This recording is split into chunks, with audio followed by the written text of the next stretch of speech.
Sensei Richard Stone, a black belt, challenged Arthur Hayes, a janitor, to spar for fun.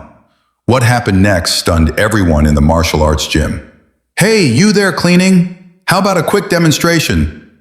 Richard from the center of the mat, his black belt shining.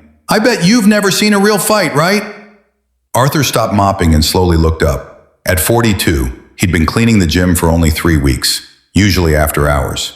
But tonight, the advanced class ran late.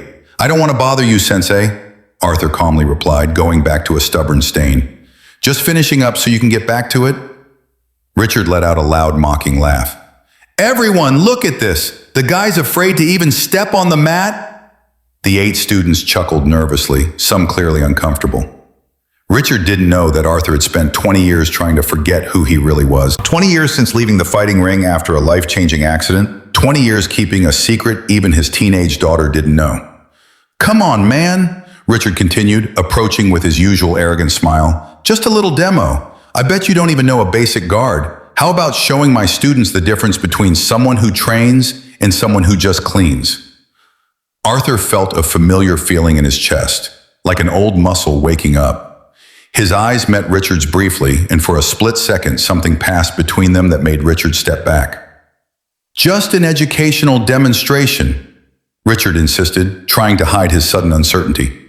"Nothing serious, just to show beginners why it's important to respect martial arts." Arthur put the bucket down and slowly stood up. His movements were surprisingly smooth for someone supposedly new to a mat. Around the gym, students stopped training, sensing something was about to happen. "All right," Arthur finally said, his voice calm like a lake before a storm. "But when we're done, you're going to apologize to all of them for turning this mat into a circus." Richard, Cook, laughed, but it sounded forced this time. "Apologize, man. You'll be apologizing to the floor when you meet it." None of them knew that Arthur Hayes had once been Arthur Ironclad Hayes, a 5-time world mixed martial arts champion. He had retired at his peak after an accident that cost his best friend and training partner Leo, the Crusher Martinez, his life. Since then, Arthur had sworn never to fight again. But some promises are broken when dignity is on the line. Richard adjusted his black belt with a dramatic flair, enjoying the attention.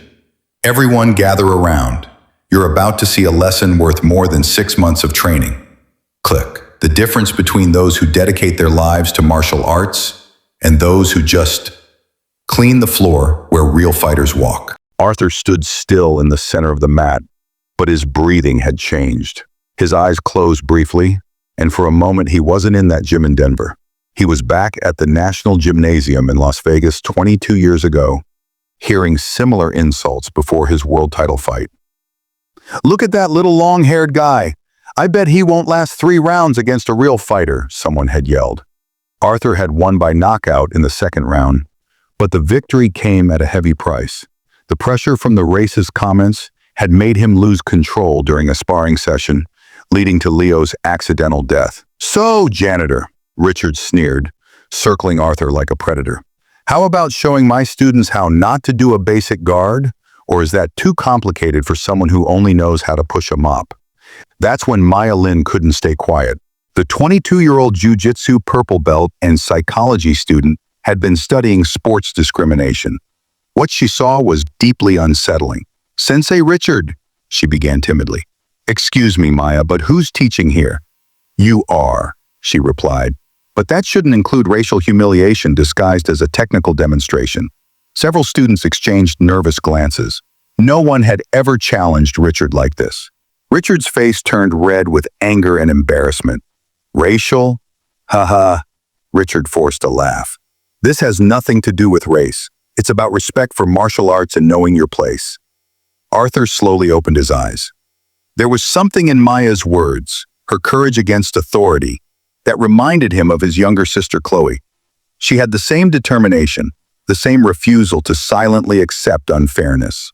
Chloe had died at 17, a victim of a stray bullet during a police confrontation. Arthur was fighting in Japan when he got the news. Another loved one lost while he chased glory far away. Another reason to give it all up and disappear into an ordinary life. Maya, Richard said in a dangerously low voice. If you can't respect my teaching methods, maybe you should find another gym. There are places more suited to people with your mindset.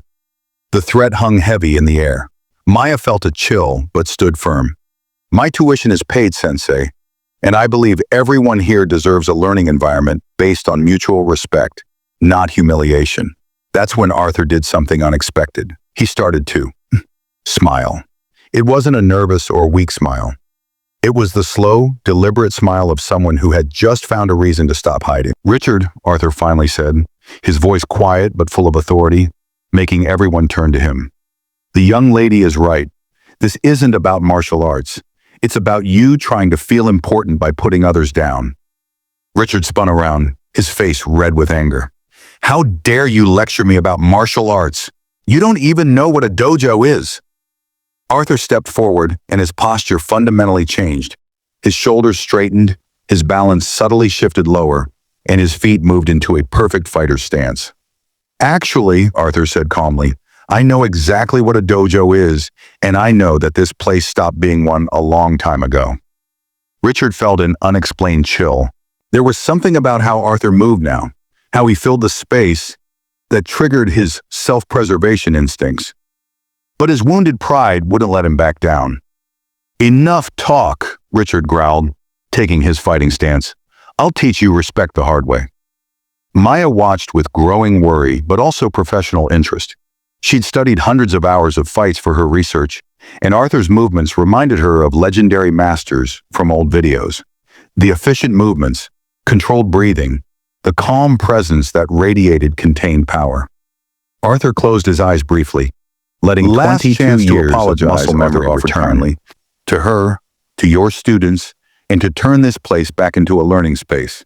Richard laughed, but it was nervous and forced. Apologize, man. You'll be begging for forgiveness when you're on the floor.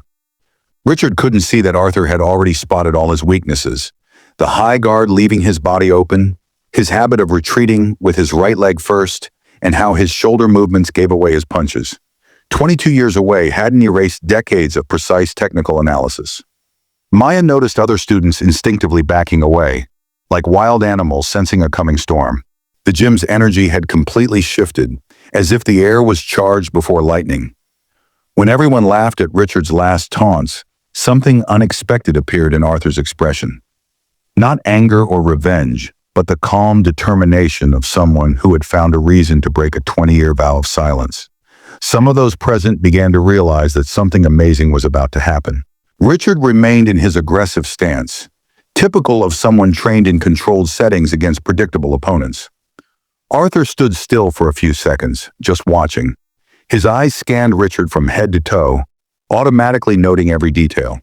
The high guard exposing his ribs, his unstable balance, the tense shoulders that telegraphed every move.